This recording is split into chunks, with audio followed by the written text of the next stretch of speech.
कुछ डेफिनेशन आपको मैंने बता दी है। कौन सी डेफिनेशन में बताई है, आपका काम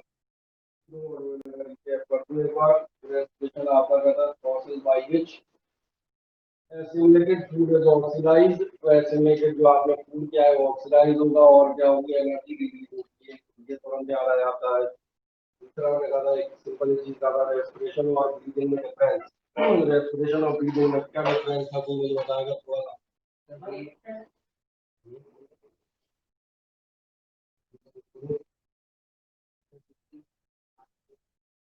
नहीं कह रहे ब्रीदिंग मतलब हुआ कि वाला है एयर लेना और एक्सटर्नल जो प्रोसेस होगी और लेवल जो होगी ऑर्गन लेवल जो होगी तो ये आपकी कहलाएगी, सही है। और दूसरे नंबर पे आपको आता है रेस्पिरेशन। रेस्पिरेशन कैसा होगा जिसमें आपको एनर्जी डेवलप करनी है, ऐसे में हम जैसे उसको यूटिलाइज करते हुए कंबशन करते हुए या बॉर्न करते हुए, और ये आपकी सेलुलर लेवल पे जो होती है बढ़ जाती है। आपको ध्यान था ये आपको बता देगा ब्रीदिंग इन्वॉल्व क्या है, होता है taking of oxygen and breathing out, केवल आपको ऑक्सीजन लेनी और जो छोड़नी है, ये आपका क्या होगा ब्रीदिंग। फिर दूसरी तरफ आप जाएंगे रेस्पिरेशन क्या होगा, respiration is a biochemical process, कहीं ना कोई केमिकल रिएक्शन भी होती ही जाएगी, ठीक। नेक्स्ट आप जाते हैं इस बार ब्रीदिंग में क्या होता है, केवल और केवल लंग्स इन्वॉल्व होंगे, जबकि आपके रेस्पिरेशन आपको मालूम है ऑर्गन सिस्टम लेवल पे भी होगा और also water set cellular level. Cellular level की चर्चा आपने कल की हुई, सेलुलर लेवल में आपसे कहा था सेलुलर लेवल में कहा होगी कि हर सेल आपकी कहीं ना कहीं ऑक्सीजन डिफ्यूजन से लेगी अंदर फूड मटेरियल को साइटोप्लाज्म में या माइटोकॉन्ड्रिया में कंबशन या बॉर्न करेगी, ऑक्सीडाइज करेगी, तो सेलुलर लेवल हो गया, ठीक है। ब्रीदिंग में आपकी एनर्जी रिलीज नहीं होती, रेस्पिरेशन में एनर्जी रिलीज होती है। फिर एक लास्ट आता है breathing is a part of respiration. Breathing आपका रेस्पिरेशन का पार्ट है, लेकिन रेस्पिरेशन ब्रीदिंग का पार्ट नहीं, रेस्पिरेशन तो पूरी पूरी एक बहुत डिटेल प्रोसेस है। नेक्स्ट आपसे एक रेस्पिरेशन और कंबशन की एक आप गए थे, रेस्पिरेशन और कंबशन में आपको जो सबसे मेन अंतर था वो क्या था वो बता देता हूँ। रेस्पिरेशन में आपकी एनर्जी रिलीज होती थी बिट बाई बिट, और बिट बाई बिट से मेरा मतलब है बूंद बूंद करके बहुत थोड़ी थोड़ी, जबकि आपकी कंबशन में क्या होता है all the energy is released suddenly. दूसरा आपको याद होगा दौड़ के आने वाले एग्जाम्पल की हम बात कर रहे थे कि आप दौड़ेंगे, रेस्पिरेशन की आप रफ्तार तेज करें तो आपका टेम्परेचर बढ़ेगा, लेकिन कितना बढ़ेगा, आप खोलने थोड़ी लगेंगे, मुश्किल से तो क्या होगा, मैंने कहा आपकी very small rise in the temperature, बहुत छोटा सा टेम्परेचर ऐसा होगा, जबकि इसमें क्या होगा कंबशन या बर्निंग में आपको मालूम है there is a large increase in the temperature. क्या मेरी बात समझ में आती है, हाँ या ना। दूसरी बात आप देखेंगे जो आपका रेस्पिरेशन है इसमें आपकी जो भी एनर्जी रिलीज होती है, इस एनर्जी को आप स्टोर करते हैं, और किस फॉर्म में स्टोर करते हैं वो नाम भी आपको याद था, वो आपका स्टोर होता है in the form of a chemical compound called ATP, और एटीपी का नाम भी हमने लास्ट टाइम डिस्कस किया होता है एडेनोसाइन ट्राइफॉस्फेट। नेक्स्ट इसके बाद आप जाएंगे जो आपका कंबशन है, अगर आप कई चीजों को बर्न कर रहे हैं तो ज्यादातर एनर्जी आपकी केवल और केवल हीट के फॉर्म में निकलती जाएगी और लॉस्ट होगी। ये जनरली मेरा अंदाज है, सारी चीजें आपको समझ में आती है, ठीक। इसलिए मैं कहता एक बार में सबसे खास बात मैंने कहा था जो आप रेस्पिरेशन में जाएंगे टाइप्स ऑफ रेस्पिरेशन आप कितने लेते जाएंगे, तो कौन से दो आप लेंगे, एक आपका रहेगा एक्सटर्नल और एक रहेगा इंटरनल। एक्सटर्नल जो मैंने कहा था लंग्स और नोज नॉस्ट्रल्स के थ्रू हो रहा है, एक्सटर्नल है बाहर एनवायरनमेंट में आप गैसेस ले रहे हैं या छोड़ रहे हैं, गैसियस एक्सचेंज। दूसरा गैसेस का एक्सचेंज आप देखेंगे आपके सेल्स के बीच में भी होता है, सेल्स भी ब्लड से कहीं ना कहीं ऑक्सीजन डिफ्यूजन से लेंगी और CO2 बाहर लेंगी।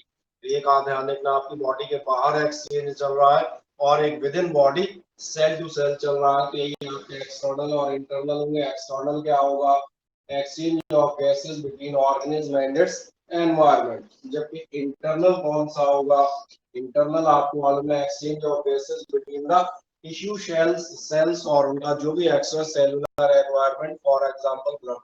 कोई प्रॉब्लम है इसमें, एक बार रिकैप करते हैं। देन मैंने कहा था दो टाइप के और आपके माने जाएंगे, एक कहलाएगा एरोबिक और एक कहलाएगा एनएरोबिक। एरोबिक और एन एन एरोबिक याद थे क्या कर रहे हो बार बार, तुम कर रहे हो क्या, ये नहीं छोटा होगा, ठीक। नेक्स्ट आप जाएंगे, मैंने कहा था ये आपका कौन सा होगा aerobic and anaerobic. Aerobic respiration आप किसको मानते हुए चलेंगे, एरोबिक रेस्पिरेशन आपका होगा जो इन प्रेजेंस ऑफ ऑक्सीजन होगा, इन प्रेजेंस ऑफ ऑक्सीजन जाओगे तो फिर क्या होना है, सबसे पहले आप देखेंगे फूड के साथ आपकी पहली प्रोसेस आती है ग्लाइकोलाइसिस। ग्लाइकोलाइसिस कौन सी प्रोसेस है जिसमें आपका ग्लूकोज कन्वर्ट होता है पायरुविक एसिड में, अभी याद हो जाना चाहिए पायरुवेट में। ये प्रोसेस आपका अगर ये प्रोसेस आपकी कहाँ होती है, तो ये प्रोसेस होती है हमारी साइटो लिख दिया है साइटोप्लाज्म में। इसके बाद आप देखेंगे अगर इन प्रेजेंस ऑफ ऑक्सीजन है, क्योंकि हम एरोबिक रेस्पिरेशन की बात कर रहे हैं, तो फिर आपकी आगे की कहानी होगी, आगे की कहानी होगी माइटोकॉन्ड्रिया में। और माइटोकॉन्ड्रिया में होगी इसका एक साइकिल का मैंने कल आपको नाम दिया था, हल्का सा याद आना चाहिए। साइकिल थी आपकी क्रेब्स साइकिल, जैसा मैंने पूछा था फोटोसिंथेसिस में कौन सी साइकिल होती है, तो आपने कहा था केल्विन वाली साइकिल। ठीक, माइटोकॉन्ड्रिया बनेगा जो कंप्लीट कंबशन है, C6 होता है आपका ग्लूकोज, इसके 6 कार्बन के CO2 निकलेंगे, पानी आपके सॉरी हाइड्रोजन बाहर है उनका आपका 6H2 निकल आएगा, 12 देख लो 6H टोटल हो गया 12 हाइड्रोजन। और सबसे इंटरेस्टिंग चीज आपको मिलते हैं 38 ATP इन दिस केस। इसके बाद आप एक नेक्स्ट बोल जाते हैं, दूसरा आप कौन सा लेंगे, एनर्बिक रेस्पिरेशन। एनर्बिक रेस्पिरेशन कौन सा होगा, जब आपके पास लैक ऑफ ऑक्सीजन या ज्यादा ऑक्सीजन नहीं होगी। अब इसमें दो केस मैंने कहा था, एनिमल्स का केस और यीस्ट का केस। यीस्ट का केस हमने बहुत अच्छे से कल डिस्कस किया था, फर्मेंटेशन की हम बात कर रहे थे। एल्कोहल बनाने का प्रोसीजर ही मैंने आपसे कहा था क्या होता है, कमर्शियल जो प्रोडक्शन होता है एल्कोहल का, वो कहाँ से होता है कि आप शुगर सॉल्यूशन लेते हैं जो शुगर फैक्ट्री से बचा होता है, मोलेसिस या शीरा कहलाता है। क्या करते हो, एयर टाइट कंटेनर्स में आपने भर दिया, यीस्ट डाल देते हैं, फर्मेंटेशन। और फर्मेंटेशन क्या है, that is the anaerobic respiration. Anaerobic respiration में आप देखेंगे अगर मैंने कहा हम क्या ले रहे हैं, आप यीस्ट ले रहे हैं, तो फिर जो चीज यहाँ पर आपके सामने बन के आ रही है वो आपको नजर आएगा, ये क्या चीज बन रही है, ये बनता है आपका C2H5OH। और आपको C2H5OH मैंने कहा था ये इथाइल अल्कोहल है नंबर 1। दूसरा फॉर्मूला, मेरा फॉर्मूला इसलिए लेते जाएंगे क्योंकि आगे आपके चैप्टर ही पढ़ेंगे, तो C2H5OH को है वो हम और डिटेल में डिस्कस कर लेंगे। बनेगा क्या, ध्यान देखना, इसमें आपको मिलते हैं एनर्जी कितने, 2 ATP। इसी की बजाय अगर आप देखें ध्यान से, एनिमल बॉडी हो ह्यूमन बॉडी हो, तो फिर विगरस एक्सरसाइज ऐसा कुछ कर रहे हैं तो इसमें आपका प्रोड्यूस होता है लैक्टिक एसिड, और मैंने कहा था रिस्पॉन्सिबल फॉर द क्रैम्प्स और द पेन, कह सकते हो सिंपल भाषा में पेन इन मसल्स। तो ये क्लियर हो जाते हैं। फर्दर और थोड़ा सा आगे जाते हैं, अब हम जाते थे mechanism of respiration. Mechanism of respiration में भी आपको दो चीजें बिल्कुल साफ समझ में आ रही होगी। पहला पार्ट क्या होगा, पहला पार्ट जो भी ऑक्सीजन आई है, जो भी ग्लूकोज आया है, इनको आपकी सेल गैदर करेगी। गैदर करेगी तो सबसे पहले ग्लूकोज को कन्वर्ट करती है पायरुविक एसिड में। ये कहानी होती है कहाँ पर, साइटोप्लाज्म में, यानी कि सेल का जो हम कहते हैं जेली टाइप स्ट्रक्चर है, इसमें जो आपका पायरुविक एसिड बनेगा। अब इसके साथ दो ऑप्शन होंगे, या तो ऑक्सीजन है तो माइटोकॉन्ड्रिया में आप जाएंगे 38 ATP के साथ एरोबिक रेस्पिरेशन होना है, या फिर ऑक्सीजन नहीं है तो फिर ये प्रोसेस आपकी साइटोप्लाज्म में ही कंटिन्यूड होगी और दो एटीपी के साथ क्या हो जाएगा, एनर्बिक रेस्पिरेशन। तो आप देख लें यही दो प्रोसेस आपकी हो जाएंगी। पहला कौन सा होगा, आप देखेंगे first one will be glycolysis. इसमें क्या होगा, series of reaction which does not require oxygen. इसमें में ग्लाइकोलाइसिस में ऑक्सीजन की जरूरत नहीं है, इसमें तो आपको केवल ग्लूकोज को कन्वर्ट करना है पायरुवेट में। और क्या कह रहा है, and by which glucose molecules is broken into. अब पायरुविक एसिड के साथ जो मैंने कहा था चांस है कहाँ जाएगी, तो फिर डिपेंड करेगा break down of pyruvic acid molecules by aerobic respiration in the presence of oxygen हो सकता है, या फिर एनर्बिक भी हो सकता है in the absence of oxygen molecules. अंतर क्या होगा, अगर एरोबिक ले रहे हो तो ये प्रोसेस कहाँ होगी, ये प्रोसेस होगी माइटोकॉन्ड्रिया में। और अगर आप एनर्बिक ले रहे हैं तो ये उसी जगह साइटोप्लाज्म में कंटिन्यू करेगी। बढ़िया, यानी आपको मोटे तौर पे चीजें याद हो जाए। ठीक, ये आपके जनरल डिफरेंस थे। डिफरेंस आप देखना, आपको जनरल में वैसे ही समझ में आ रहा होगा तो कुछ करना ही नहीं है, आप इसको किसी भी पढ़ते हैं तो भी आपको समझ में आ जाएंगे कि एरोबिक में ऑक्सीजन रिक्वायर्ड होती है, एनर्बिक में नहीं होती। कहाँ होता है तो ये आप बता रहे थे, एरोबिक वाला पहला पार्ट साइटोप्लाज्म, दूसरा माइटोकॉन्ड्रिया में। एनर्बिक के केस में दोनों पार्ट आपके साइटोप्लाज्म में होंगे। तीसरा ब्रेक डाउन क्या होगा, इसका आप देखेंगे कंप्लीट ब्रेक डाउन हो जाता है। यहाँ पर हाइड्रोजन टोटल आपके CO2 और H2O गायब हो जाते हैं, उसमें आपका ब्रेक डाउन कंप्लीट नहीं होता। एंड प्रोडक्ट आपको मालूम है, अगर एयरवे का बनेगा था 6 CO2 और 6 H2O निकलते थे, बैलेंस रिएक्शन कर देंगे। अगर आपका एनर्बिक लिया है तो फिर दो केस है एनर्बिक में, अगर आपके मसल्स है तो लैक्टिक एसिड और यीस्ट है फर्मेंटेशन है तो फिर एल्कोहल। तो डिपेंड करेगा कि आप किस चीज जगह पर थे।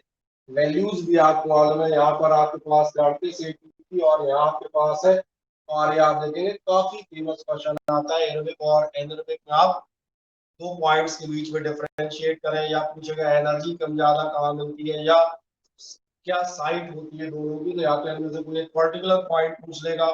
इसलिए मैंने कहा सबसे खास बात पहली चीज बेटा ये है कि ये याद हो। अंतर आता है, आप देखना जब आप हमारे चले आप एलकेजी के आसपास होते हैं या प्ले ग्रुप में, तो आपने ध्यान दिया हम कुछ चीजें याद करते हैं क्वेश्चन आंसर। मैडम पूछती है व्हाट इज योर नेम, तो हमें याद करना पड़ता है माय नेम इज दिस। अच्छा अभी आपसे कोई पूछे तुम्हारा नाम क्या है, तो कैसे बताते हो sir my name is and my father's name is.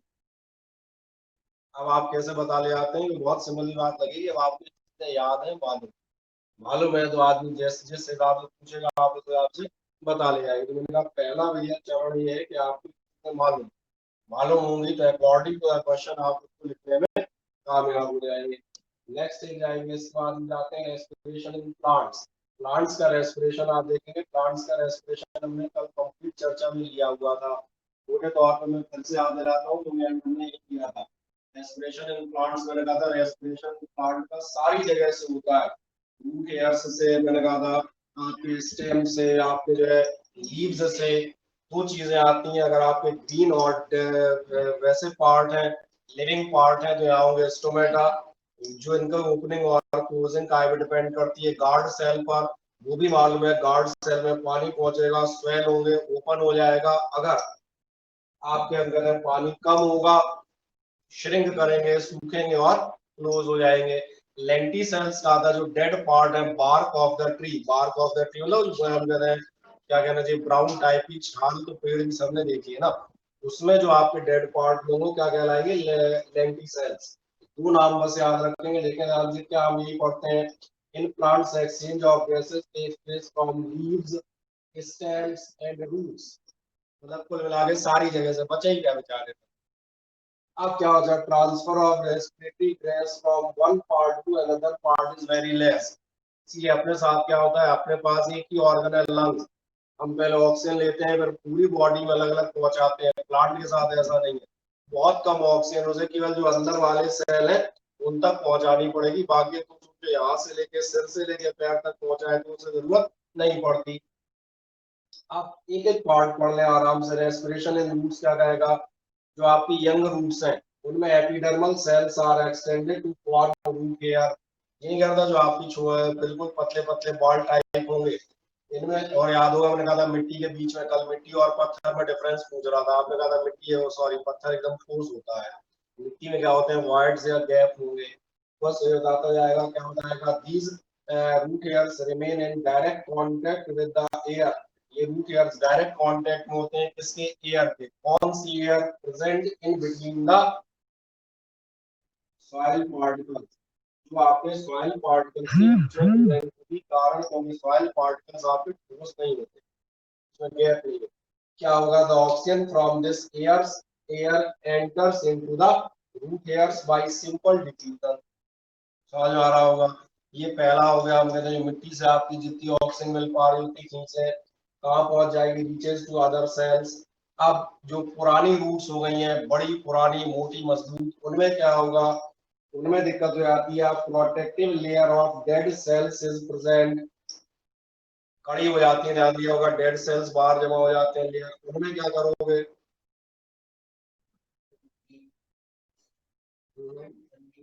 नहीं नहीं लीव नहीं है, जड़ में लीव कहाँ लाओगे। हम्म, नहीं नहीं लीव से ले नहीं सकते, अभी तुमसे एक बार पहले मना किया था। मैंने कहा था पूरे प्लांट को अलग अलग जगह सांस लेती है। प्लांट के पास कहाँ है ब्लड और हार्ट है, ये लीव से ऑक्सीजन ले लोगे फिर रूट तक। हमारे पास ब्लड और ट्रांसपोर्टिंग सिस्टम हमारे बॉडी में पंप फिट है, ठीक है। पहले ही क्या था, हमारी बॉडी में अगर तुमने नाक से सांस लिए तो पैर के नाक अंदर पहुंचाने के लिए पंप है। प्लांट कैसे पहुंचाएगा, था एक वर्ड पहले यही तो डिस्कस कर रहा था। मैंने क्या कहा था, transfer of respiratory gases from one part two another is very, एक पार्ट से दूसरे पार्ट तक आपकी गैसेस का ट्रांसफर नहीं होता। क्यों नहीं होता, तो भैया हार्ट और ब्लड सिस्टम नहीं है। लेकिन इसका इलाज है। अब फिर बाकी जगह सांस कहाँ से आएगी, कहा था मैंने कल ही कर, पूरे पेड़ में नाक बना दो, जिसको जरूरत हो अपने साथ लो ऑक्सीजन ले ले। आप बाहर वाले ले लें और जो अपने अंदर है, जस्ट अपने अंदर उनको दे दें, दूर दराज तक भेजनी ही नहीं है। मैं पूछ रहा था डेड सेल्स वाले में क्या होगा, ये मुझे बताओ।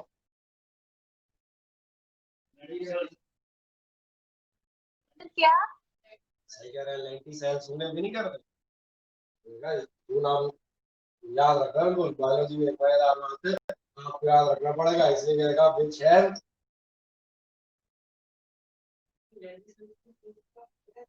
बिल्कुल जो डेड है ना, उनके डेड का मतलब ही उनके खुले बंद होने का मतलब ही नहीं है। बस लकड़ी में छेद कर दो, क्या होगा, बंद होना संभव है? क्यों नहीं बंद होगा बताओ। अपने आप समझ आ जाता है, सही है। क्या होगा, diffusion of oxygen takes place through these, बाकी वही है, इनसे आपका गैसेस का डिफ्यूजन ऑक्सीजन आना है, CO2 आना चलता रहेगा। यही कहानी आप देखना रेस्पिरेशन इन स्टेम में भी होगी। स्टेम आपको याद आएगा, लास्ट राउंड में पूछ रहा था हर्ब और ट्री में क्या क्या अंतर है, पूछ रहा था ना। पौधे और पेड़ में क्या अंतर होता है, बताओ जरा एक बार फिर से। पौधे की स्टेम की नहीं होती है,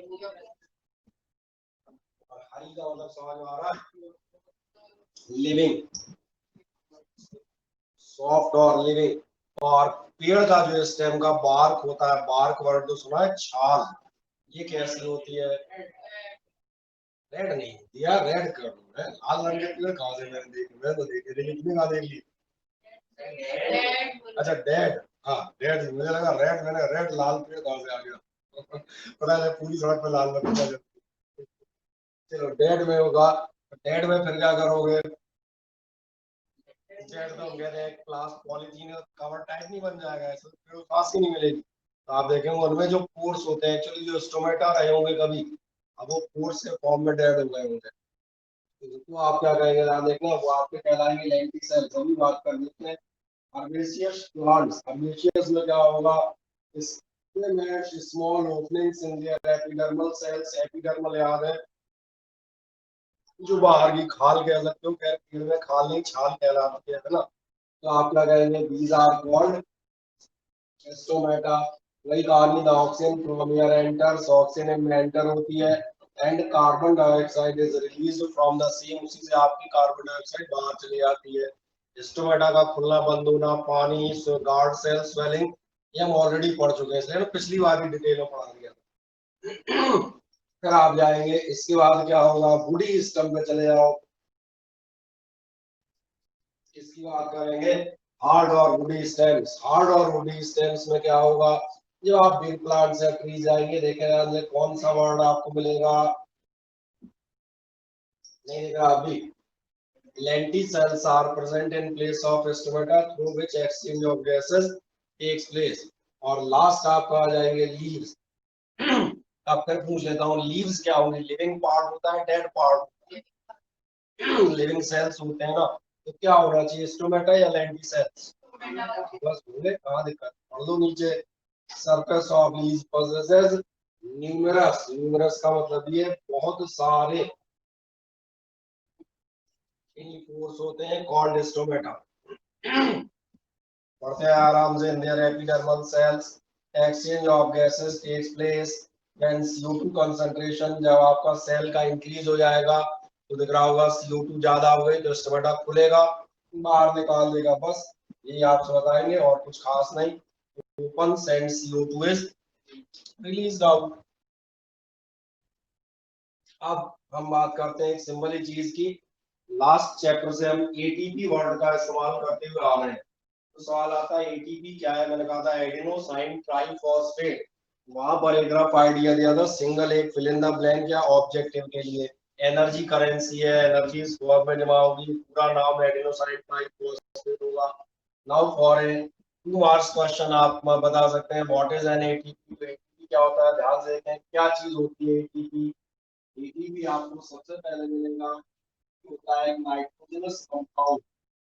इसके आगे की लाइनें आप ऑलरेडी पढ़ चुके हैं, क्या पढ़ चुके हैं, the energy release during the cellular respiration is used to synthesize a molecule called ATP. जो आपकी एनर्जी रिलीज होती है वो एक मॉलिक्यूल का निर्माण करती है, सिंथेसाइज करती है, जो किस नाम से हमें आता है, और एटीपी का पूरा नाम आप देखेंगे which is called adenosine triphosphate, which is the energy currency of the living organism. अब तो ये बिल्कुल क्लियर हो गया होगा, पूरा डिटेल्ड आंसर हो गया।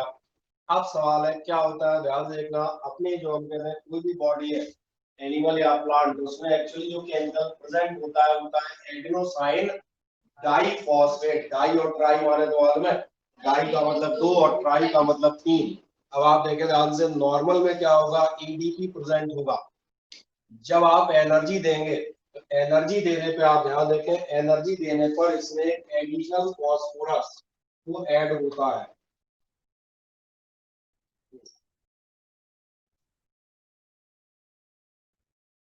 और बिल्कुल साफ साफ दिखने लगे, जैसे बड़ा कर देता हूँ। ईडीपी में आपका क्या ऐड होगा, एक नया फॉस्फेट होगा जो आपका, जब आप एनर्जी लेते हैं तभी आपका एडिशन होता है, और इसलिए आप लिखना दिखाई रहा है एडीपी के साथ दिखाया हुआ है ये सिंबल। ये बता रहा है कि एडीपी और एक फॉस्फोरस आपस में लिंक हो गए। लिंक मतलब समझ दो ना, अब लिंक की हिंदी नहीं मिलेगी, लिंक मतलब लिंक ही होता है ना। इतना विशुद्ध हिंदी अनुवाद तो सुन लो भी देंगे, वो तो समझ में भी नहीं आएगा। हाँ, जुड़ जाएंगे, क्या बनेगा आप देखना, दो पहले से थे, तीसरा ज्वाइन हो गया तो ये क्या हो जाएगा एटीपी। पी बता रहा है, पी क्या है, जो आप फॉस्फेट की बात कर रहे थे भाई, ट्राई फॉस्फेट में कन्वर्ट हो गया। अच्छा उल्टा होगा, जब आप एनर्जी इससे लेंगे, भाई ऐसा थोड़ी रुपए तुम जमा ही करते आओगे, कभी खर्च भी तो करोगे, और खर्च करोगे तो ध्यान देखना प्रोसेस उल्टी हो जाएगी। पलटने वाला समझ में आ रहा है, पलटने में जो आप उल्टा जाएंगे, जो आप एनर्जी निकालेंगे तो बॉन्ड टूट जाएगा, और ये बॉन्ड टूट जाएगा तो वापस आपको क्या चीज मिल जाएगी। अब फिर कभी एनर्जी आएगी, जब भी आए, जब तुम खाना खाओ, जब तुम्हारी सेल्स काम करें तुम्हारे ऊपर है ना, तुझे कब एनर्जी आएगी, तो तुम्हारे पर डिपेंडेंट है कि तुम कब खाओगे। तो दोबारा क्या होगा, फिर एक फॉस्फोरस ऐड होगा और वापस एनर्जी काय के फॉर्म में जमा हो जाएगी। ये प्रोसेस आप देखना बराबर चलती रहेगी, जुड़ना टूटना जुड़ना टूटना। जैसे मैंने कहा आपकी जेब में पैसे होते हैं, आते भी रहते हो और जाते भी रहते हो, तो कंटिन्यूअस प्रोसेस है। समझ आ रहा है? कब क्या होगा, तो लगा आवश्यकता है, जब आ रहे होंगे तो आगे जमा हो जाएंगे, जब कहीं खर्च होगा, कोई काम कर रहे होंगे तो वहीं के वहीं खर्च भी हो जाएंगे। तो ये सिंपल। अब ये आपको मालूम है कॉमनली इसका नाम क्या होता है, energy currency of the cell कहलाती है। इसमें कोई समस्या है ना, बताए। ठीक। नेक्स्ट एक आता है when the terminal phosphate linkage in ATP is broken. यही मैं बता रहा था, जब ये जो आपका लिंकेज फॉस्फेट है, लिंकेज मतलब समझ में आ रहा है, जो जुड़ा हुआ था, इज ब्रोकन, जब आपका ये टूटेगा, जो ये कर रहा था, जब ये आप हटाओगे, मैंने आप क्रॉस लगाया था ना, क्रॉस मैंने कहा था ना, जब आप एनर्जी लेंगे तो लिंक वापस टूट जाएगी, और आप वापस उधर पहुंचोगे तो एनर्जी वापस बाहर आ जाएगी। तो क्या कह रहा है, linkage in ATP is broken using water, the energy equivalent to. आपकी एनर्जी निकलती है, कितनी एनर्जी निकलती है ये भी तो पता हो। जैसे आप कर दे डॉलर, तो डॉलर है, पॉन्ड है, वैल्यू तो पता हो भैया कितनी होती है, चलो एग्जैक्ट नहीं, रफ तो पता हो। जैसे आज की डेट में डॉलर, तो डॉलर पे आओगे तो सुबह से शाम तक ध्यान दिया होगा, डॉलर की रेट बदलते हैं। बहुत सारे लोग आप देखना जो शेयर मार्केट सभी की जगह पे होते हैं, तो करेंसी का बराबर लेन देन करते हैं, 5 पैसे कम हुई खरीदी, 5 पैसा बढ़ गई वापस सेल कर दी। कई बार से सुनते हो गए रुपया गिरा, तो रुपया गिरा मतलब सुनता है जमीन पे गिर गया। गिरा का मतलब पेपर में होता है, मतलब रुपए की कीमत कम हो गई अदर उनके कंपैरिजन में। इसका मतलब ये नहीं है कि आप आज जो 10 रुपए का नोट था वो 2.5 रुपए का हो गया। नहीं, कई लोग ऐसा पूछते हैं, सर हमने पेपर में पढ़ा रुपया गिर गया, कहाँ गिरे, मैं कहाँ गिरे, मैं अच्छा मैंने इसलिए पूछ रहा है कहाँ गिरे, बोले मैं भी ले आता 4 से 5। फिर दूसरा क्वेश्चन बोले सर मैंने सुना है रुपए की कीमत कम हो गई, तो मेरा 10 रुपए का नोट है जी का 9.5 में चलेगा। मैंने कहा इसका मीनिंग ये नहीं है, इसका मीनिंग ये है कि अपनी करेंसी की कीमत बाकी लोगों के कंपैरिजन में डाउन हो गई है, कम हो गई है, सिंपल। अब एक सवाल आता है, ये जो आपकी ये एनर्जी करेंसी है, आपको याद होगा एनर्जी जनरली हम काय में नापते हैं, जूल में। और जो आप जूल में नापते हैं तो देन क्वेश्चन इज देयर कि आखिरकार एक एटीपी से या एटीपी जो आप बर्न लिंकेज तोड़ोगे, आप एनर्जी दोगे तो कितनी एनर्जी मिलेगी। तो कितनी एनर्जी मिलती है, तो ध्यान देखें ये एनर्जी होती है लगभग, सुविधा के लिए हम इसे 30 या 31 कह देते हैं, एग्जैक्ट वैल्यू 30.5 है। 30.5 किलो जूल पर मोल। अब 30.5 किलो जूल पर मोल का मतलब मैं बता देता हूँ। मेरी बात को किलो का मतलब मालूम है, हाँ या ना। मैं 30 कर लूँ सुविधा के लिए, 0.5 हटा दो। किलो जूल का मतलब होगा, ये हो गए किलो और ये जूल तो है ही। किलो माने सबको मालूम है लास्ट ईयर से, किलो का मतलब होता है 1000 किलोमीटर, किलोग्राम एक्सेट्रा। यानी आपको कितने जूल मिलते हैं, आपको मिल रहे होते हैं 30,000 जूल। अब ये कह रहा था पर मूल, जरा मुझे बताओ किसी को मूल याद है क्या होता था। पिछले साल पढ़ा है ना, मैं इसको पूछ रहा हूँ। एक मूल में कितने पार्टिकल होते थे। अरे इनका माइक वाइक बंद तो नहीं, बेचारे शांति से बैठे हैं। नहीं सर, सब चालू है। जो बालको तुम्हारा स्पीकर बंद था यार, मुझे आवाज नहीं आ रही, क्या तुम में से किसी को अगर जो है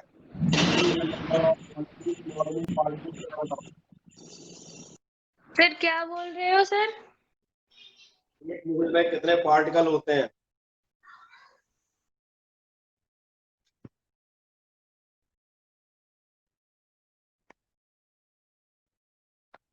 किसी को नहीं मालूम।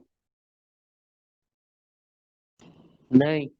एक मूल में जो पार्टिकल होते थे उनके लिए आप एक नाम लेते थे। अब तो याद आ गया, सही कह रहे हैं 6 पॉइंट। और ये होते थे,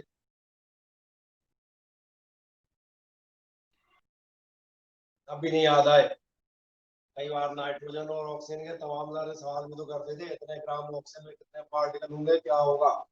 थोड़ा साफ याद दिलाता हूँ, इतने जूल पर मोल का मतलब है जब इतनी एटीपी, एटीपी के इतने पार्टिकल, लगा ये एटीपी और ये तमाम सारे पार्टिकल, और मैंने लगा कितने, तो मैंने कहा इतने पार्टिकल, एक मोल पार्टिकल आपके टूटेंगे या अपन कह सकते हैं इस्तेमाल होंगे, तो कितनी एनर्जी आपकी लिबरेट हो जाएगी।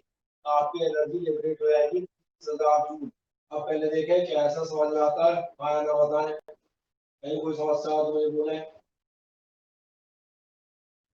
नहीं तो लड़कियों तो आवाज आ रही है नहीं आ रही। कौन कौन बैठा है लिखना, और ज्योति और वंदना, अंश, बढ़िया।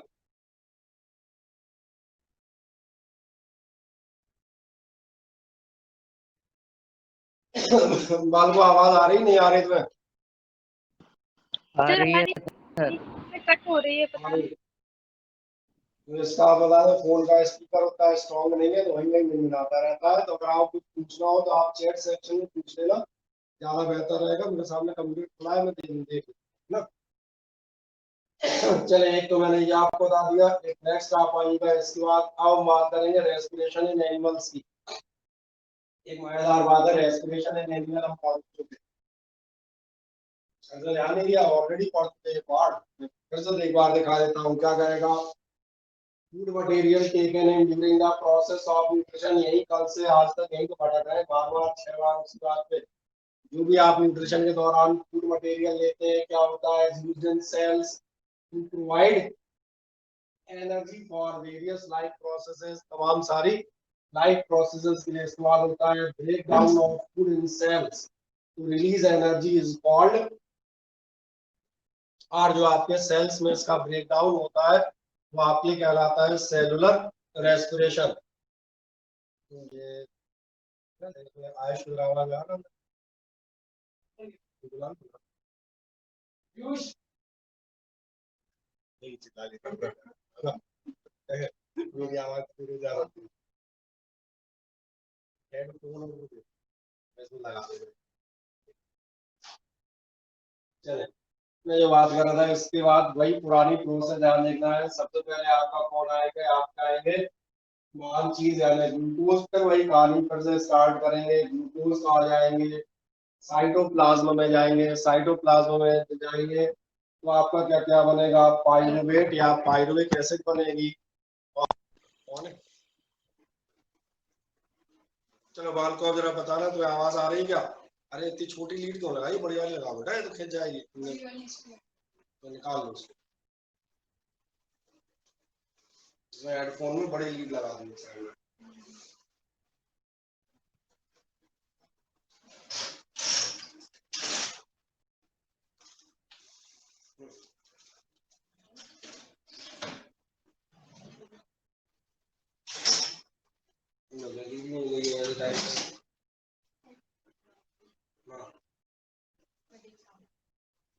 निकाल लो, इसकी वैसी आवाज बंद हो जाएगी। मैंने कहा इसके बाद आप चलेंगे तो इतना तो मालूम है साइटोप्लाज्म पाइरुवेट बनेगा। इसके बाद आप जाओगे, तीन केसेस है और तीनों केसेस आपने मजे से पढ़े हुए। कौन से तीन केसेस अब भी नहीं याद आ रहे? पहला केस एब्सेंस ऑफ ऑक्सीजन हो, कहाँ हो, आपकी हो ईस्ट में। अगर आपकी एब्सेंस ऑफ ऑक्सीजन ईस्ट में है तो क्या बनेगा, इथेनॉल यानी कि इथाइल एल्कोहल। और इथाइल एल्कोहल चाहे तो आप यहाँ फॉर्मूला भी इस्तेमाल कर सकते हैं, एक दो बार में याद हो जाएगा। और अभी अगला चैप्टर पढ़ेंगे, मैंने कहा अगला मतलब बायो का नहीं, केमिस्ट्री का जब पढ़ेंगे तो बिल्कुल ही हो जाएगा। प्लस आपकी एनर्जी आएगी। एनर्जी में भी आप चाहें तो अपने स्तर पे इस इक्वेशन को सुधार कर आप बता सकते हैं। 2 ATP कोई जरूरी नहीं कि यही रटोगे, बोले सर आपने एनर्जी लिखा था हम भी एनर्जी ही लिखेंगे, 2 ATP लिख दो, डिटेल बढ़ा सकते हो ना। आना ये चीज तो कहलाती है। सेकंड संभावना क्या है, आपका पाइरुवेट होगा लैक ऑफ ऑक्सीजन में, लेकिन अब की बार ये कहा जाएगा, ये जा रहा है मसल सेल्स में। मसल सेल्स में आपके कौन बनेंगे, ये आपका बनेगा लैक्टिक एसिड। फिर एनर्जी निकलेगी, कितनी एनर्जी निकलेगी, 2 ATP। अब तीसरा जाते हैं last, presence of oxygen. Presence of oxygen भी मुझे लग रहा है आपको मालूम होगी। प्रेजेंस ऑफ ऑक्सीजन में आप देखेंगे CO2 बनेगा, H2O बनेगा। कहाँ होगा वो भी दिख रहा होगा, ये माइटोकॉन्ड्रिया में होगा। कई बार पढ़ा चुके, कल से लेकर आज तक यही 4 बार पढ़ा रहे, तो यही आपके यहाँ 90% आता है। और फिर कितनी एनर्जी निकलेगी इसके लिए आप बता सकते हैं, दैट विल बिकम। इसलिए मैंने कहा यहाँ तक की कहानी में तो कोई बहुत ज्यादा समस्या थी नहीं। ये some organism use oxygen to break down glucose in cells completely. निकाला भाई एनिमल्स वाला, दोबारा से फिर वही प्रोसेस पढ़ा रहे हैं, कंप्लीटली लेते हैं। और इसके बाद क्या होता है आपका, इंटू कार्बन डाइऑक्साइड वाटर, ये क्या कहलाता है, एरोबिक रेस्पिरेशन। ठीक है पढ़ लिया, चलो कोई बात नहीं, बाद में। नेक्स्ट आपका the breakdown of pyruvate in presence of oxygen takes place in mitochondria. कितनी बार बताऊंगा यार, अभी नहीं ये पता चलेगा। और इसलिए माइटोकॉन्ड्रिया क्या कहलाती है, power house of the cell. Organism like yeast होंगे, एनिमल्स की बात करें, और वो क्या करेंगे, ऑक्सीजन इस्तेमाल नहीं करते, ब्रेक डाउन ग्लूकोज का कंप्लीट नहीं होता, तो फिर काय में होता है इथेनॉल। ज्यादा ज्ञान दे दिखाना है तो ब्रैकेट में लिख देना C2H5, 2H खत्म बात, H कैपिटल है ना। कार्बन डाइऑक्साइड एनर्वेट होगा, ये रहा glycolysis pyruvate, absence of oxygen, 2 CO2, 2 alcohol, और साथ में सिर्फ 2 रुपए, ओनली 280। कुछ नहीं बदलेंगे, वही बताते आ रहे हैं अगेन एंड अगेन। क्या ये समझ में आते हैं, हाँ या ना। मसल्स वाला बता देगा, vigorous exercise in body muscles, anaerobic respiration takes place resulting in formation of lactic acid. फिर क्या कहेगा, the first step is the glucose का होगा 6 कार्बन कंपाउंड, जो आपका क्या कहलाएगा, पाइरुवेट। कहाँ होगा, ये होगा आपका साइटोप्लाज्म। तो ये सब मालूम है। अब छोटी छोटी कुछ नई बातें एक दो बता देते हैं। सबसे पहला है एक्वाटिक एनिमल्स। एक्वाटिक एनिमल कौन होते हैं? पानी में रहने वाले, फॉर एग्जाम्पल फिशेस। बढ़िया। क्या आपने ध्यान दिया? फिशेस के साथ एक दिक्कत आती है, हम जो ऑक्सीजन इस्तेमाल करते हैं वो एटमॉस्फेयर में, एयर में प्रेजेंट है। फिशेस जो ऑक्सीजन इस्तेमाल करती है ये कहाँ प्रेजेंट होती है? ये प्रेजेंट होती है पानी में। और इसका फर्क क्या पड़ता है मैं बताता हूँ। जब पानी में ऑक्सीजन पे जाओगे, पानी में ऑक्सीजन की क्वांटिटी होती है कम। जैसे आप याद देखना, आप क्या करते हैं, आप हवा अपने अंदर लेते हैं, उसमें से आप ऑक्सीजन एब्जॉर्ब करते हैं। फिशेस में ऐसी आपको ध्यान होगा गिल्स होते हैं, नॉर्मल मालूम होता है। गिल्स में आप देखेंगे पानी फ्लो होता है और उस पानी से एक ऑक्सीजन एब्जॉर्ब करते हैं। इंटरेस्टिंग बात जो मैं करता हूँ क्या है, हवा में ऑक्सीजन ज्यादा होती है, आपने थोड़ी सी हवा ली तो आपको सफिशिएंट ऑक्सीजन मिल जाएगी। पानी में ऑक्सीजन की क्वांटिटी होती है कम, इसका मतलब फिशेस को ज्यादा पानी लेना पड़ेगा। अब यहाँ थोड़ी इतनी सी फिश इतना बड़ा मुंह फाड़ लेगी बोले पानी। इसलिए ध्यान देखना, फिशेस के रेस्पिरेशन का रेट हायर होता है।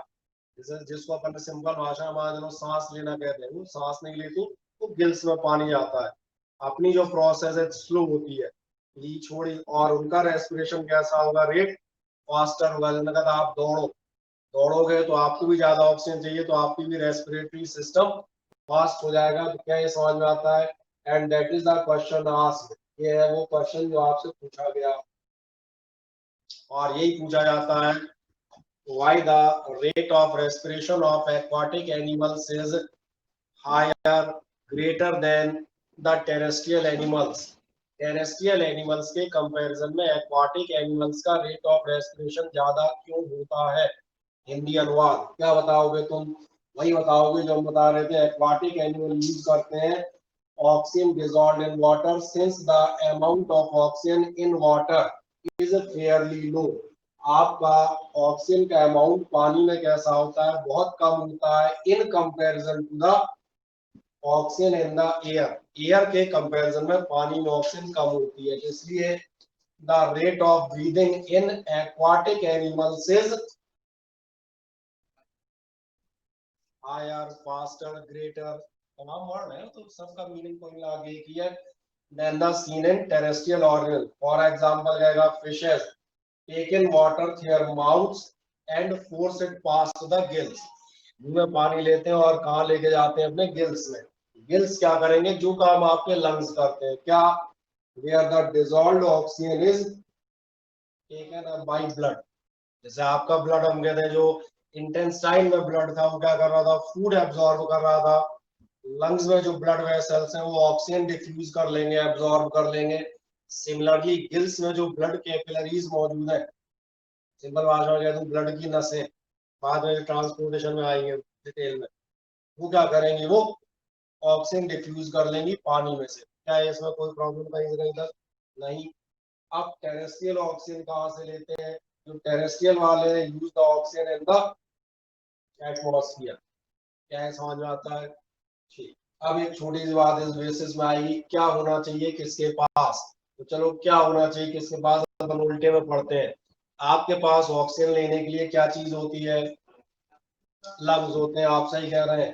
तो जितने भी लैंड एनिमल्स हैं उन सबके पास आपके लंग्स होंगे, चाहे वो फ्रॉग हो, लिजार्ड हो, बर्ड्स हो, चूहा हो, या फिर आदमी हो। ठीक।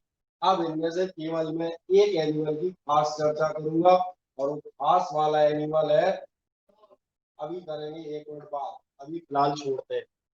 क्या आपको लंग्स समझ में आ गए?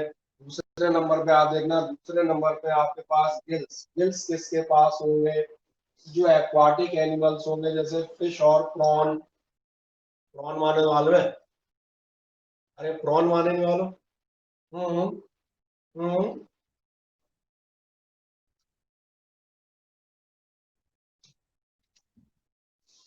प्रॉन माने होता है झींगा। कैसा होता है? मतलब एक झींगा, ज्यादा है ना। प्रॉन RAW और एन। और इसके पे मिलते हैं ज्यादा कहाँ, ये आपको। और प्रॉन की वजह से इमेज में नजर आ रही होगी, और नहीं नजर आ रही होगी और बड़ा कर देता हूँ, बता।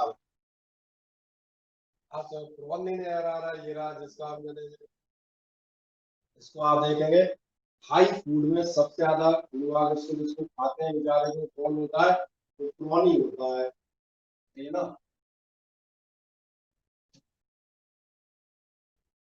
जी बढ़िया, आ जाएंगे और किसी के मुंह में पानी आ जाए तो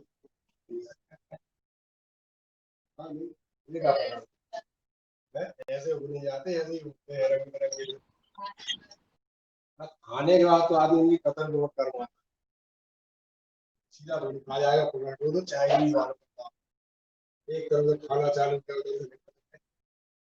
तो मेरा अंदाजा प्रॉन सबको समझ में आया था कि अभी नहीं आया प्रॉन क्या होते हैं। चल बेचारे जो ऑनलाइन बैठे हैं उनको प्रॉन नजर आ रहा है कि नहीं आ रहा, पहले उनसे पूछे आ रहा है तो बेचारे बता रहे। अगर प्रॉन नजर आ रहा तो चैट पे यस सर लिखिए।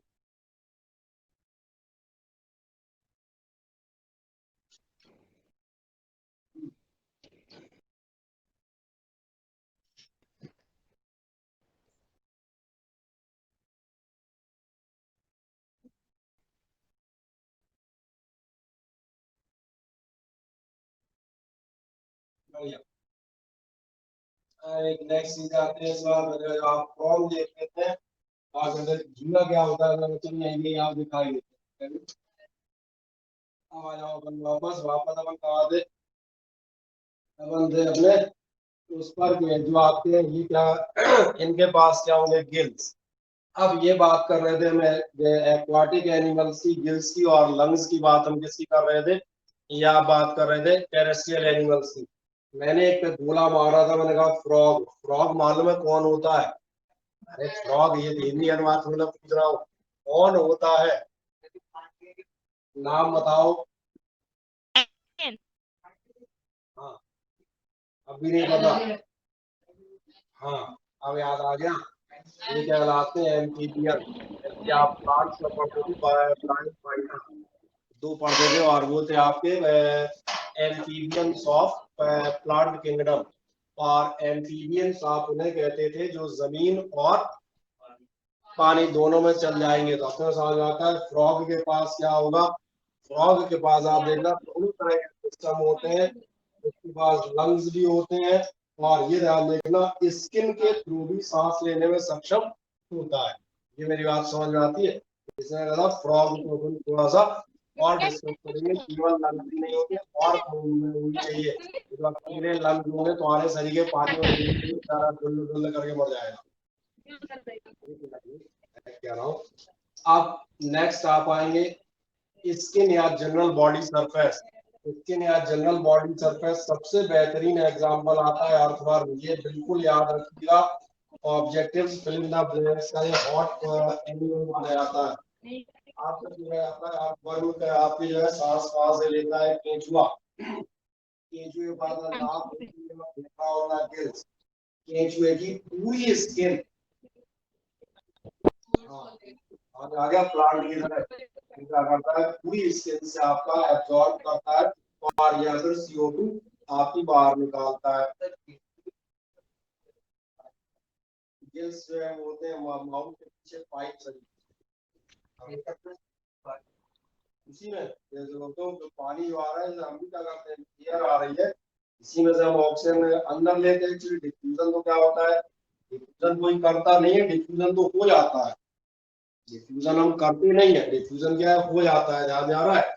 गैसेस अपने आप higher concentration to lower concentration पे होती है। अगर मैं एक परफ्यूम स्प्रे कर दूं कमरे के उस कोने तक मैं पहुंचाऊंगा नहीं, कहता हूँ किया नहीं जाता, हो जाता है तो अपने आप ही हायर टू लोअर कंसंट्रेशन जाएगी। इसका मतलब हमारे लिए ये यहाँ पर कि अगर आपका हायर टू लोअर कंसंट्रेशन जा रहे हैं तो जैसे आपका पानी में से या एयर में से ऑक्सीजन ज्यादा थी लंग्स में कम थी वो अंदर आ जाती है, लंग्स के पास CO2 ज्यादा थी तो उन्होंने पीछे से कलेक्ट कर रखी है या गिल्स ले लो, वो आपकी बाहर डिफ्यूज हो जाएगी। तो अपने आप ये ट्रांजेक्शन इनके अंदर साइड और बाहर साइड लगातार चलता रहेगा। ये क्लियर होता है? अब आप एक नेक्स्ट से का एक आप आएंगे एयर ट्यूब या ट्रैकिया। ये कौन होते हैं आप देखेंगे, ये होते हैं आपके कॉकरोच।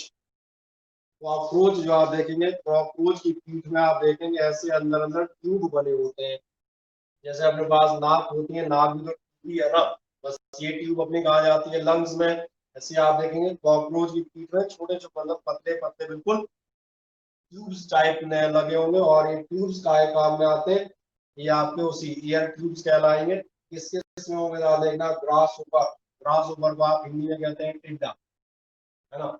और कौन होगा, cockroach, house fly. House fly मतलब सिंपल घरेलू मक्खी काली वाली, और क्या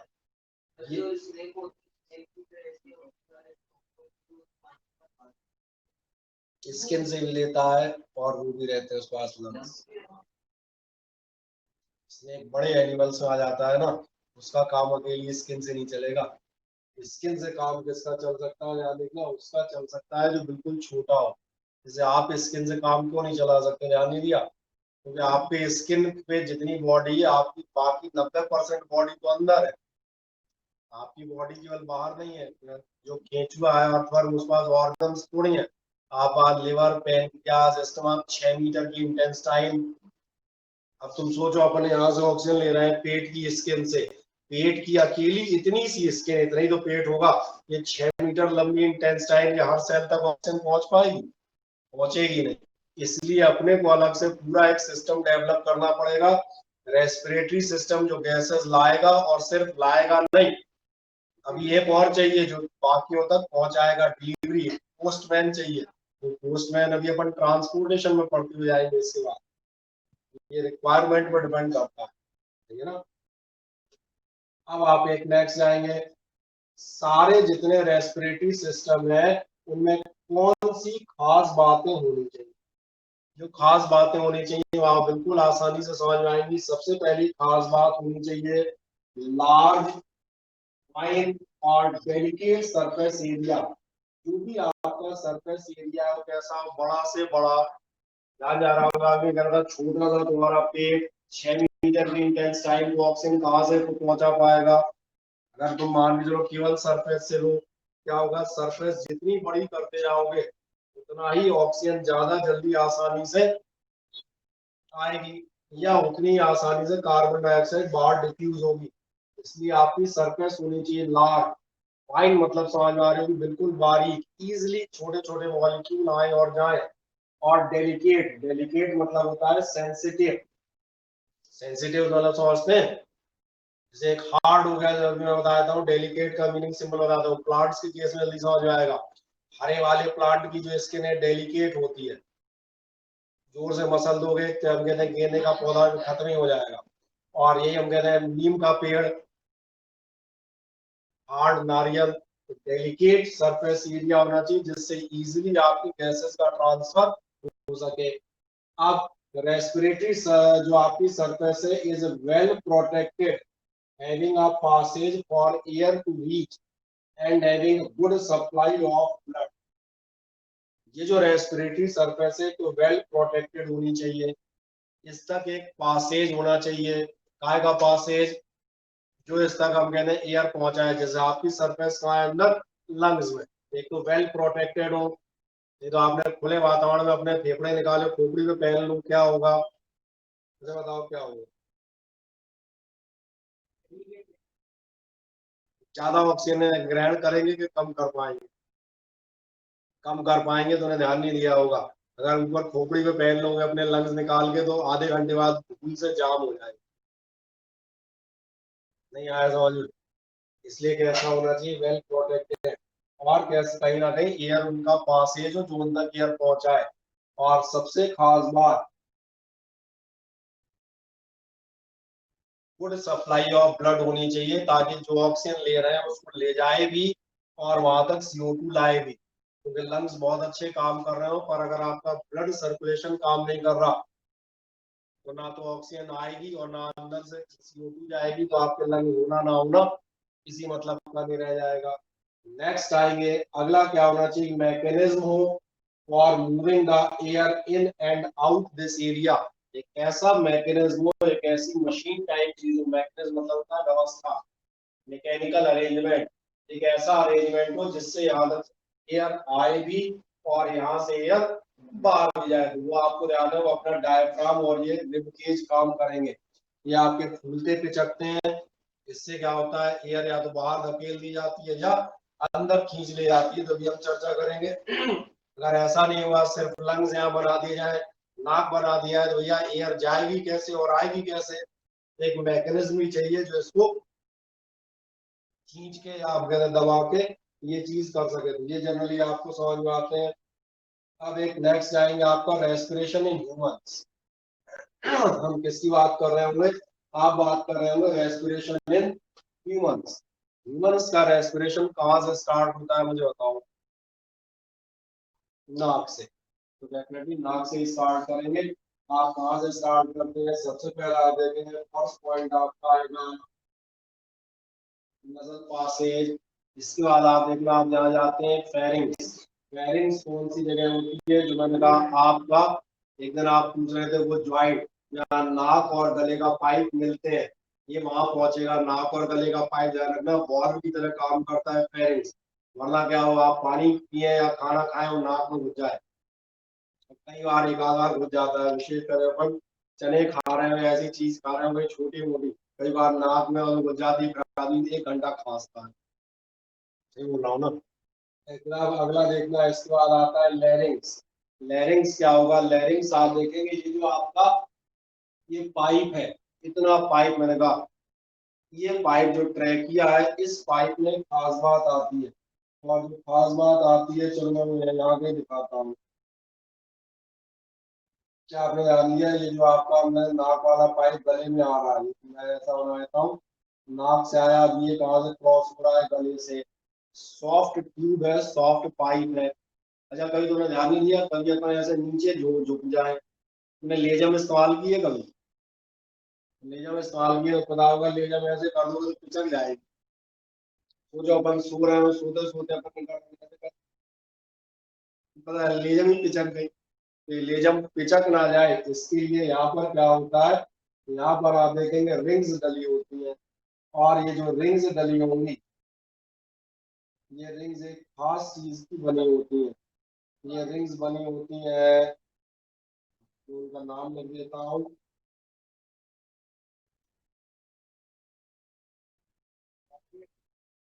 कार्टिलेज।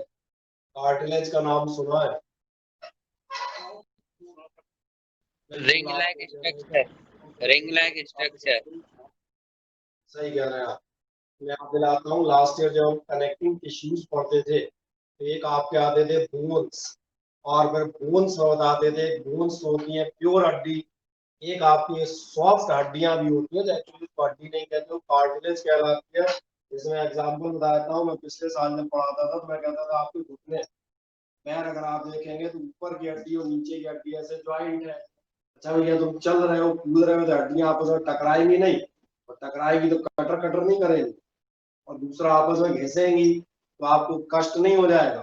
तो फिर क्या होता है, इन दोनों के बीच में आप देखना एक सॉफ्ट लेयर डली होती है, कार्टिलेज की सॉफ्ट हड्डी होती है, ये रबर पैड की तरह काम करती है। अदरवाइज तुम जो जैसे ही कूदो से दोनों हड्डियां टकराए ठक, और मजबूत हड्डियां हो सकता है एक बेचारी फट जाए। इनके बीच में क्या होना जरूरी है, जो शॉक एब्जॉर्बर डला होता है वो क्या कहलाता है? कार्टिलेज। कार्टिलेज जो है ध्यान देखना, जैसे अपन कह सकते हैं हिंदी हिंदी में अपन कह सकते हैं आधी हड्डी, आधी मतलब साइज में नहीं, गुणों में। और कार्टिलेज कहाँ पाई जाती है बता दूं, ये कार्टिलेज है, नाक में हड्डी नहीं होती। नाक में क्या होती है? कार्टिलेज। हड्डी होती तो ऐसे ऐसे नहीं कर पाते। हड्डी है पर कैसी है? मैंने कहा सॉफ्ट हड्डी अपन उसे कह सकते हैं, दैट इज कॉल्ड कार्टिलेज। और कहाँ होती है? और मैंने कहा यहाँ कार्टिलेज की रिंग डली है। रिंग्स का फायदा समझ में आया क्या हुआ? अब तुम मुझे से चाहे नीचे देखो, चाहे ऊपर देखो, चाहे चाहे दाएं देखो, चाहे बाएं देखो, ये तुम्हें बचाए रखेंगी कि तुम्हारा ट्यूब जो है बीच में कोलैप्स नहीं कर जाए। ठीक है ना? और इसी में आप देखेंगे यही ये जो पार्ट है आपका, ये जो हड्डी आप देखेंगे, ये बीच वाली, हाँ हल्का सा हाथ लगाओगे तो तिकोना तिकोना सा एक नजर आता है। और ये तिकोना सा नजर आता है, आप बताइए ये कहलाता है वॉइस बॉक्स या एडम्स एप्पल। पर्टिकुलरली अंग्रेज मेल्स में, बॉयज में जो आप लगभग 17-18 की एज के आसपास होते हैं, जो हल्का सा इसकी चोंच और निकल आती है। और ये लगभग लगभग इस बात का होती है कि अब जो है आपकी ग्रोथ वो अब लगभग लगभग कंप्लीट हो गई है, यानी अब इसके आगे ग्रोथ थोड़ी कम हो। जब भी आप देखना 9-10 के आसपास हाइट बढ़ती है, सब बढ़ता है, तो ये जब निकल आया मतलब अब आपका शरीर संकेत दे रहा है कि now your growth is to be stop. ये समझ में आता है, तब इस पर चर्चा करेंगे। इसके बाद आपका ध्यान देखना है, इसके बाद ट्रैकिया तो समझ में आ ही गया था, ये मैंने कहा था पाइपलाइन की हम बात कर रहे हैं। अब ये जो पाइपलाइन है, अभी मैं फिगर भी आपको इसके बाद दिखाऊंगा। ये जो पाइपलाइन है आपकी ट्रैकिया, इसके बाद ये डिवाइड होती है ब्रोंकी में। ब्रोंकी क्या होते हैं ध्यान देखना, यहाँ से आपके इस पाइप के दो टुकड़े हो जाएंगे। तो दो टुकड़े क्यों हो गए? तुम्हारे पास दो लंग्स होते हैं। उसके बाद तुम्हारा ध्यान जाएगा, जैसे आपने पेड़ की जड़ें देखी हैं, रूट हेयर्स, एक मेन रूट, फिर 3-4 ऐसे निकलती हैं, तो ये तो अपनी दो ये हो गई। इसके बाद आप देखना, इससे फिर आपकी बिल्कुल पतली पतली रूट हेयर्स टाइप स्ट्रक्चर निकलेंगे। ये क्या होंगे? लंग्स के एक एक पार्ट में जाएंगे और ये कहलाते हैं आपकी ब्रोंक्यूल। कहाँ वर्ड आपको मिलेगा? ये मिलेगा ब्रोंक्यूल। समझ आ गया? जो ब्रोंकी के छोटे छोटे छोटे छोटे हम कहते हैं अलग अलग ब्रांचेस टाइप निकल जाएंगी। और इन ब्रोंक्यूल्स का जो आप देखेंगे लास्ट सिरा वो होता है बहुत इंपॉर्टेंट, जो आपके कहलाता है एल्वियोली। एल्वियोली कहाँ इंपॉर्टेंट होता है कि इनमें से कोई सा भी एक पाइप, पाइप नहीं रह गया तो ट्यूब रह गई। ये जो ट्यूब आ रही है, इस ट्यूब का एंड होता है इस गुब्बारे के तौर पर, और इसी गुब्बारे में लास्ट में जाके आपकी हवा भर जाती है। मेरी बात समझ में आ रही? क्या होगा? आपने जो सांस खींची नॉस्ट्रल्स में आएगी, नजल पैसेज में जाएगी, फेरिंग्स लैरिंग्स यानी सब कार्टिलेज के घेरे पार करती हुई दो पार्ट में डिवाइड हो जाएगी, ये कहलाएंगे ब्रोंकी। फिर ब्रोंकी से छोटे छोटे छोटे छोटे ब्रोंक्यूल, लोग तो समझ में आ गए होंगे कि एक जगह थोड़ी हवा पूरी भागनी है, छोटे छोटे छोटे। अब आगे जाके पाइपलाइन का एंड का ये फॉर्म में होगा, मैंने कहा ये फॉर्म होगा एक गुब्बारे टाइप में। उस गुब्बारे में हवा भर गई, गुब्बारे से क्या होगा? गुब्बारा चारों तरफ से उसमें होते हैं ब्लड वेसल्स। अब वो समझ में आ रहा होगा ब्लड वेसल क्या करेंगे? जैसे हवा जाके इसमें भर गई, अब ये जो ब्लड वेसल है इस गुब्बारे की अपनी अपनी ऑक्सीजन एब्जॉर्ब कर लेंगे, अपनी अपनी CO2 छोड़ देंगे। फिर ये एयर दोबारा, जैसी आपकी रिब केज पसलियां प्रेस होंगी, ये दोबारा दब के बाहर निकाले जाएंगे। क्या एक रफ आइडिया लगता है? आए पहले इस चीज को हम देख लेते हैं। यहाँ पे ये आपका एक सुंदर सा आदमी है ना। सबसे पहले आप क्या चीज नजर आएगी? पहला आपको नजर आएगा नजल पैसेज, ये तो मालूम ही है। नाक से आप देखना ये हवा जाएगी, यहाँ कहीं आ जाओगे, यहाँ कहीं आपका जो ज्वाइंट हो रहा है, ज्वाइंट क्या कहलाएगा? ध्यान जा रहा है, ये ज्वाइंट कहलाएगा आपका फेरिंक्स, जो आपके मुंह और नाक का ज्वाइंट है, देख रहे हैं। इसके बाद आप देखना ये जो आगे बढ़ोगे, ये जो आपका ये मैं कह रहा था तिकोना सा निकल रहा है, देखा है तिकोना? बड़ा कर देता हूँ ताकि जो उधर बैठे उनको भी साफ दिखे। ये तिकोना अपनी किस नाम से आने आता है? फ्लेरिंग्स। आप ध्यान देखो यहाँ पर तो एक foot foot foot foot foot ये रिंग सरी की नजर आ रही है, और रिंग सरी की जो नजर आ रही है ये वो है जिनकी हम बात कर रहे थे, कार्टिलेज रिंग है। ये पाइप किस नाम से आ रहा था? ट्रैकिया माने तो कॉकरोच में भी पढ़ रहे थे, पाइप कहलाते हैं। अब ये पाइप कहाँ जाएंगे? तो पाइप एक साइड दिखा देता हूँ, देखो ध्यान से। एक पार्ट इधर घुस गया है इस वाले लंग में, दूसरा उधर दूसरे वाले में चला जाएगा। अब जरा ध्यान देखें, आप देखेगा ये आपस में क्या हो गए? छोटे छोटे छोटे छोटे पीस दर पीस दर पीस रूट हेयर सरीखे आपके अलग अलग होने लगे। ये कहलाता है ब्रोंकी, और ये कहलाते हैं ब्रोंक्यूल्स। ब्रोंक्यूल्स माने छोटे छोटे छोटे पाइपलाइन के टुकड़े हो गए। और लास्ट एलिवॉयलर सैक। सैक माने ध्यान है क्या होता था? पूरा झोला थैला ऐसे कुछ एक मतलब होता था। एलिवॉयलर सैक कौन सा है? देखे छोटे छोटे छोटे गुब्बारे टाइप नजर आ रहे हैं, और एक गुब्बारे देखना बहुत सारे छोटे छोटे हैं, जैसे अंगूर का गुच्छा नहीं होता वैसे गुच्छे टाइप बने होते हैं। तो बिल्कुल बारीक बारीक बारीक बारीक नलियां, हर नली का एक अपना होगा। एक नली का इधर कहीं होगा, दूसरी नली का उसके बगल वाला होगा, तीसरी ट्यूब का उसके बगल वाला होगा, गुच्छा सरी का फॉर्म हो जाता है। इन्हीं का काम होता है लास्ट में एब्जॉर्प्शन करना। मोटे तौर पे मेरा मानना है समझ में आ जाता होगा। अब सबसे खास रूल किसका होता है, तो सबसे खास रूल के लिए देखें,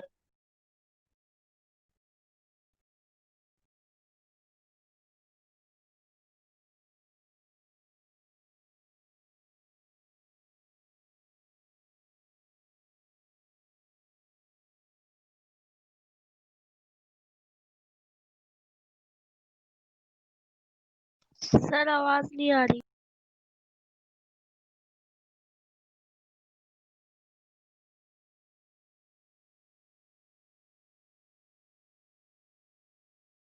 सर आवाज काम करेगा।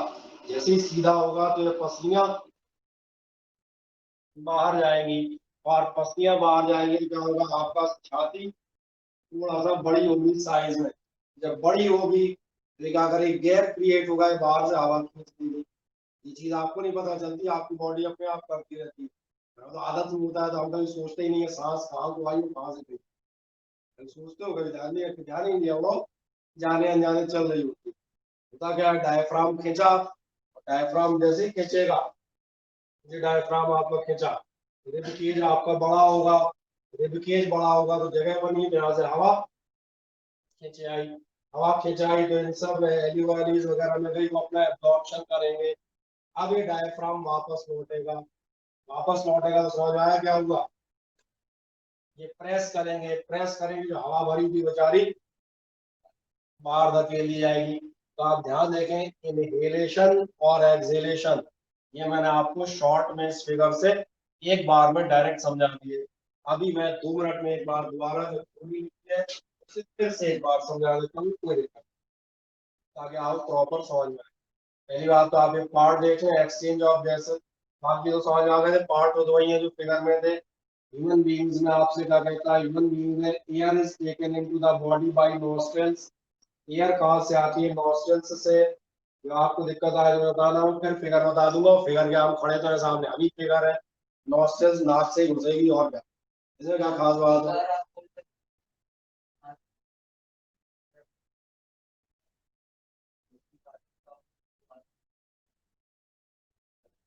हाँ, जो जवाई आती है इसीलिए आती है, बड़ा मुंह खोल के शरीर कोशिश करता है ज्यादा से ज्यादा ऑक्सीजन भर ले।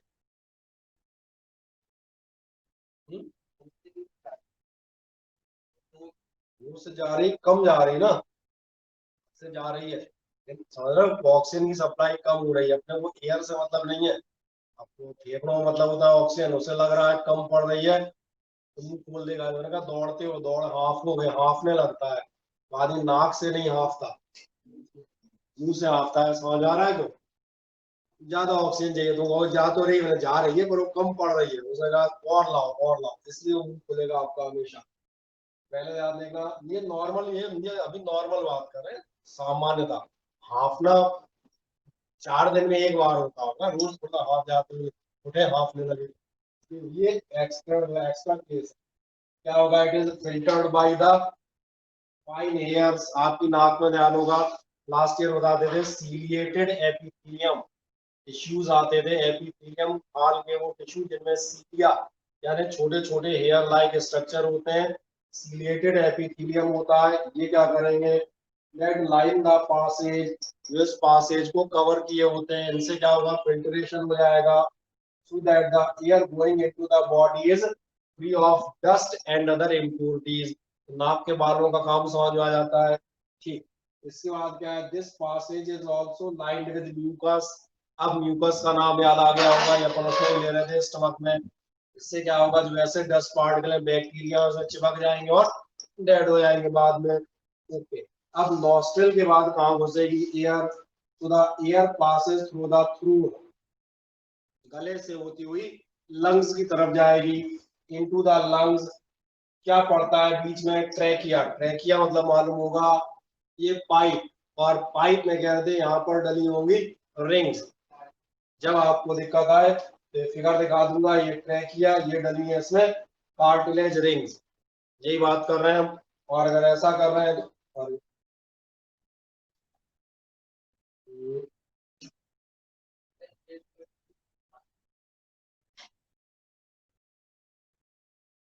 सांस लेने कार्टिलेज से नहीं, सांस लेने में लंग्स में दिक्कत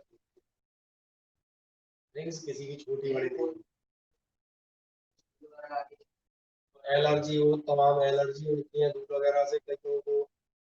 कई हम बताते हैं लंग्स की डिसीजेज होती हैं, कहलाती हैं पल्मोनरी डिसीजेज। कई बार क्या लंग्स में बताते हैं जो पानी भर जाता है, कई बार भी आपकी छोटे छोटे पाइपलाइन गई नहीं, इनमें स्वेलिंग आ जाती है। तो सोचो सुई की नोक के बराबर पतली तो ट्यूब है और स्वेलिंग हो गई तो आप देखना बंद हो जाएगी। ये सब सांस लेने वाली दिक्कतें वो इससे रिलेटेड होती है। ट्रैकिया में कोई प्रॉब्लम होना मुझे लग रहा है लाखों में एक आध केस होगा। किसी कार्टिलेज छोटी बड़ी हो जाए तो लाखों का एक आध केस होगा एक्सेप्ट है जी। हाँ, फांसी में डेथ इसी वजह से होती है। फांसी में सबसे पहले तो आपका ट्रैकिया कस गया, सांस जाना बंद हो गई, और ऊपर से क्या होता है जैसे ही आप लटके आपकी गर्दन की हड्डी टूट जाती है। फांसी लगाने में जो होने वाली मौत है उसका सबसे मेन कारण क्या होता है, जैसे आपका वजन पूरी बॉडी का पड़ा तो आपकी क्या होगी, गर्दन की हड्डी फट से दो टुकड़े हो जाती है। जब तक वो हड्डी नहीं टूटती क्या। हाँ, फिल्मों में ध्यान दिया होगा, कोई ताकतवर पहलवान तो, हाँ सही कह रहे हो, गुंडी ऐसे मरोड़ देगा गर्दन की हड्डी टूट जाएगी। गर्दन गले हड्डी कहाँ है, गले हड्डी नहीं होती, गला तो फ्लेक्सिबल होता है।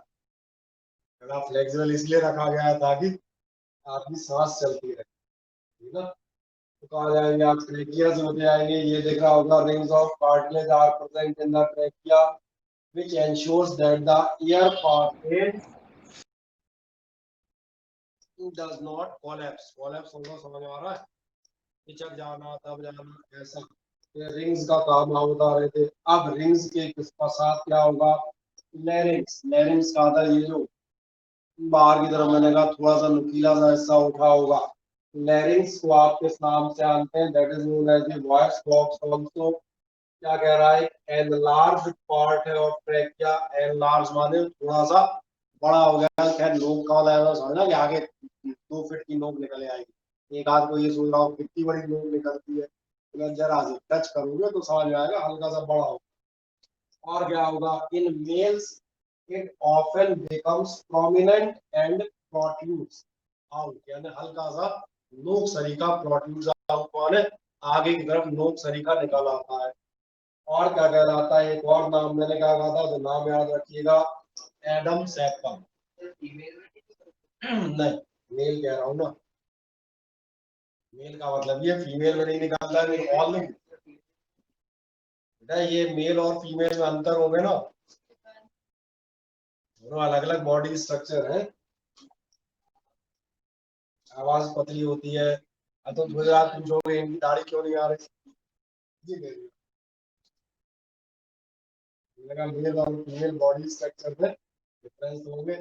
अब जो आपसे बता रहे थे लास्ट 2 मिनट बताए थे, ब्रीदिंग कैसे होगी याद था, मैंने कहा था सांस नाक से घुसेगी, लैरिंग्स फेरिंग्स क्या होती हुई आपकी लंग्स में जाएगी, लंग्स में जाएगी ब्रोंकोई, ये जो आपके 2 पाइप हैं, फिर छोटे छोटे पाइपलाइन, लास्ट जो हमने बैलून बताए थे गुब्बारे, उनका नाम क्या था, एल्वियोली। और उनसे आपका एब्जॉर्प्शन होगा।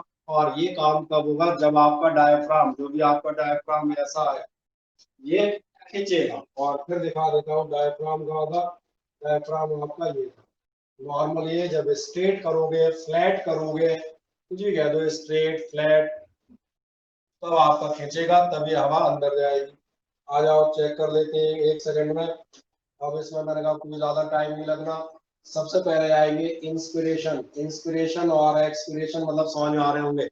इन और एक्स ये वर्ड खूब सुन चुके हो, अंदर और बाहर, इनमें आपत्ति कोई नहीं करेगा। तो क्या बताएगा आपको, सबसे पहले the diaphragm contracts and becomes, diaphragm आपका सीधा हो गया। और जैसे ही डायफ्राम सीधा हो गया तो क्या होगा, एक्सपेंडिंग द चेस्ट कैविटी, यही बात कर रहा था ना, चेस्ट कैविटी आपकी एक्सपेंड हुई। अब क्या नतीजा आएगा, the intercostal muscles. Intercostal muscles मतलब ये जो आपकी रिब केज में और छाती में मसल्स होती हैं, जो पसलियों को आगे पीछे चलाती है। ना मालूम है किसी भी मूवमेंट की आप क्या चीज लगती है, मसल्स लगती हैं। ये मसल्स क्या काम करेंगी, ये जाती है, चलो कहाँ गए, कॉन्ट्रैक्ट और रिब्स कमिंग आउटवर्ड। जैसे डायफ्राम फ्लैट होगा आपकी पसलियां बाहर भागेंगी तो क्या होगा, this further enlarges the chest cavity, जिससे आपकी चेस्ट केविटी का साइज बढ़ जाएगा। मैंने कहा एक समझ लो, दूसरा तो जस्ट उल्टा है, एक समझ लेना। समझ में आ गया? डायफ्राम स्ट्रेट हुआ, जो आपकी मसल से वो रिब केज को आगे चलाएंगी, चेस्ट केविटी आपकी बढ़ जाएगी, और बढ़ जाएगी तो फिर से देख लो वापस उसी फिगर में, यहां से डायफ्राम स्ट्रेट हो गया, जो इंटरकोस्टल मसल्स है, मसल इसमें दिखाई गई, उन्होंने रिब केज को आगे एक्सपेंड किया, चेस्ट केविटी आपकी बड़ी हो जाएगी। और जब बड़ी हो गई तो इसके बाद जाओ, अब आप कहाँ गए, चेस्ट केविटी, इससे क्या होगा, pressure lowering the pressure inside the lungs, pressure आपका कम हो जाएगा, एयर अंदर घुस जाएगी, एयर रशेस इन खत्म। और मैंने कहा अगर ये समझ में आ गया, इसलिए उल्टा है, जस्ट उल्टा है, तो एक लाइन में समझा देंगे, इसमें ज्यादा दिमाग में लगेगा। क्या कह रहा था, diaphragm relaxes and coming in its normal arched position. Arch मालूम तो मालूम है, ये आर्च कहलाते हैं, ध्यान है, डायफ्राम ऐसे था आर्च पोजीशन में, रिलैक्स हो गया, वापस अपनी आर्च पोजीशन में आ गया। अब क्या होगा, रिब केज वापस आएगी, चेस्ट केविटी छोटी होगी, प्रेशर पड़ेगा और एयर बाहर पुश हो जाएगी। बस पढ़ ले, कुछ नया नहीं मिलेगा। आर्च पोजीशन में आता है, compressing the lungs, lungs compress होते हैं, इंटरकोस्टल मसल्स आपकी रिलैक्स हो जाती हैं, हाथ चल देती हैं अंदर की तरफ, सब वही है। परिणाम, this reduces the volume of chest cavity, chest cavity का वॉल्यूम सिकुड़ जाता है, कम हो जाता है, जो भी आप कहना चाहें, which is full of air, जो एयर से भरा था, दिस फोर्सेस द, और नीचे कुछ नहीं लिखा, नीचे खुद पढ़ सकते हैं यार, नीचे तो आपके पास शीट है, खुद पढ़ लेना। रिब्स लिफ्ट होंगी, फ्लैट डायफ्राम हो जाएगा, इंक्रीज इन वॉल्यूम होगा, जो ऊपर पैराग्राफ लिखा है उसी को टुक टुक टुक स्टेप वाइज लिख दिया है। एयर इज सक्ड, एयर अंदर आ जाती है एली वाइली में, and vice versa for breathing out, इसका उल्टा आपका ब्रीदिंग आउट हो जाता है। ये जनरली समझ में आते हैं। अब बस इसमें आपका एक मेरा ख्याल है छोटी चीज बचती है, और उसके बाद हम अगले टर्न पे सीधा क्या स्टार्ट करेंगे,